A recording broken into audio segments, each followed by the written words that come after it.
Hey guys, so for the D2L E learning resource, I decided to look at the grade 12 vectors section. So in regards to the layout, I find it to be very easy to navigate. It was really reminiscent of a traditional textbook. When you open up the drop-down menu, you're given these chunks, which basically act as big ideas or major learning goals. Once you open up one of these sections, let's open up this one here. You're given four subheadings. The first of which is an overview, which basically just gives you some background information on a general idea of what you're going to learn for this activity. The second subheading is expectations, and this is straight out of the curriculum document. It basically just gives students a general idea of what their learning goals are going to be. And then I think the most important section is probably the content section, and this is really the bread and butter. And I found this to be very reminiscent of a traditional textbook. So the resource lays out their information such that students are given a ton of text and embedded images. And this is exactly like every traditional textbook in that students are given, for example, their definitions or theorems, and then a bunch of examples to follow up with it.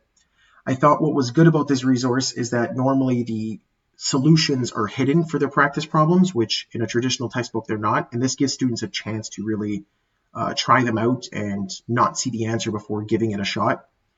I think what was even better about this was the ability to embed other resources like videos or gizmos, which really let students learn in a variety of ways as opposed to just reading and seeing pictures.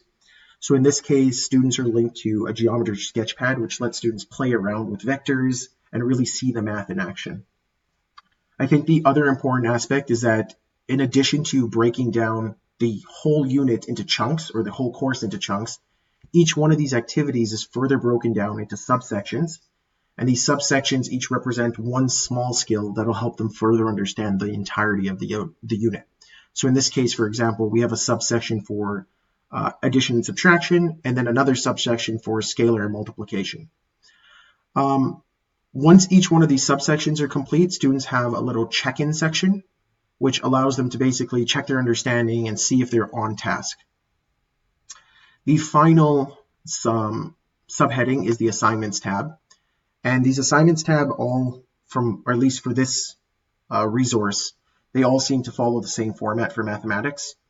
So in this case, you're given some sort of discussion where, and I thought this was very good because it gives students a social aspect to what they're learning. So students can go on this discussion board, speak to each other, ask questions, and obviously answer the question that the professor has provided. And students are also given sort of like a little quiz or check-in, which allows them to basically, this is more for self-progress and to see where you are in the course and how well you're doing. In addition, students, when you move down to the very last section, students are given a practice test or a summative evaluation.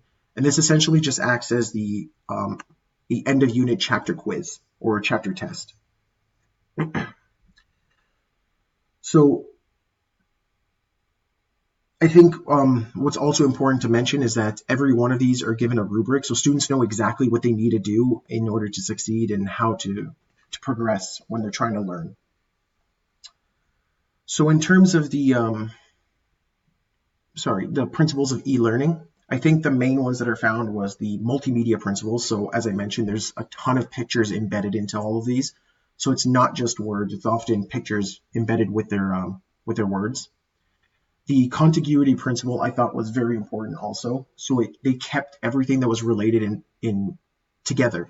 So as I mentioned, each one of the chunks were like a big idea, and then these chunks were further separated into smaller key skills.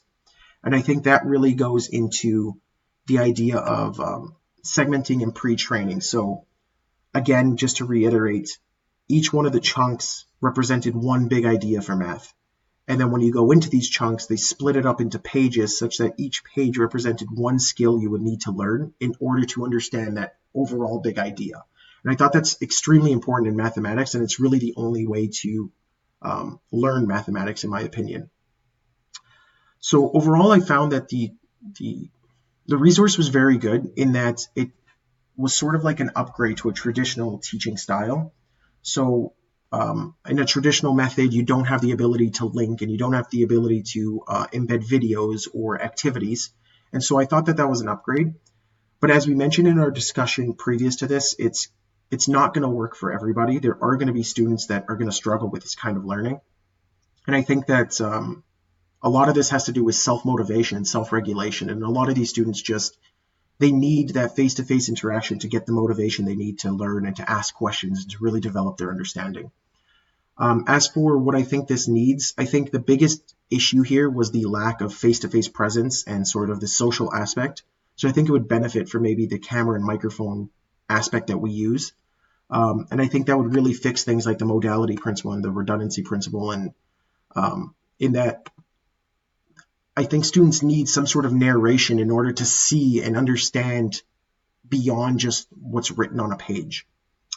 Overall, I did think that this is an upgrade to the traditional method, but there are things that I think need to be done in order to really make this a great learning resource.